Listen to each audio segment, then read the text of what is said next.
ఈరోజు evening snacks కింద అయితే ఇలా ప్రిపేర్ చేసుకుంటున్నాను. ఈ బెబ్బర్లు, పెసర్లు, ఇంకా ఇవి రౌండ్గా ఉన్నాయి. ఇవి ఏంటియో నాకైతే తెలియదు.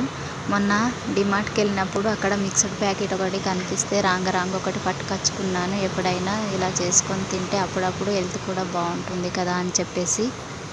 ఈ రౌండ్గా ఉన్న ఏంటో మీకు ఎవరికన్నా తెలిస్తే కామెంట్ చేయండి. చాలాసార్లు చూసాను కానీ వాటి పేరు మాత్రం నాకు తెలియదు. ఇంకా వీటిని ఫ్రెష్గా కడుక్కొని ఒక 15 మినిట్స్ అలా నానబెట్టుకోవాలి. నానబెట్టుకున్న తర్వాత కుక్కర్లో వేసి ఒక 2 విజిల్స్ వచ్చేంత వరకు ఉడికించుకోవాలి. అంతకంటే ఎక్కువ ఉడికిస్తే చాలా మెత్తగా అయిపోతున్నాయి. ఆ 2 విజిల్స్కి కూడా కొంచెం మెత్తగానే అయిపోయినాయి.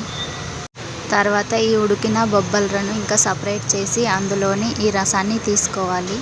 ఈ రసాన్ని తీసుకున్న తర్వాత కొంచెం అంతా చింతపండు, కొన్ని ఉడికించిన ఈ బొబ్బలను కూడా సపరేట్ తీసుకోవాలి. తీసుకొని ఆ ఉడికించిన బొబ్బలను అందులోనే కొంచెం మెత్తగా మెదుపుకొని వేసుకోవాలి. తర్వాత మనం నానబెట్టుకున్న చింతపండును రసం తీసి కొంచెం వేసుకోవాలి.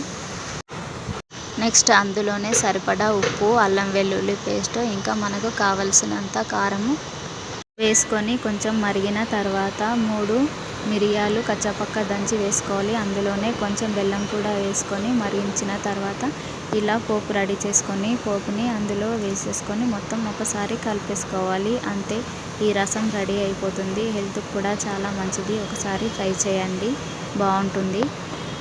తర్వాత ఈ బొబ్బలను కూడా పోపు పెట్టేసుకుందాము. సన్నగా కట్ చేసి పెట్టుకున్న ఉల్లిపాయ, పచ్చిమిర్చి, కరివేపాకు, కొంచెం అంతా పసుపు వేసుకొని మొత్తం ఒకసారి కలిపేసుకొని అందులోనే ఈ బొబ్బర్లు వేసుకొని కలిపేసుకోవాలి. సాల్ట్ ఏం వేయట్లేదు, సాల్ట్ బొబ్బర్లనే వేసి ఉడికించుకోవాలి. ఇంకా లాస్ట్లో ఉల్లిపాయతో కలిపి తింటే టేస్ట్ మాత్రం బాగుంటుంది. కామెంట్ చేసి సబ్స్క్రైబ్ చేసుకొని లైక్ చేయండి.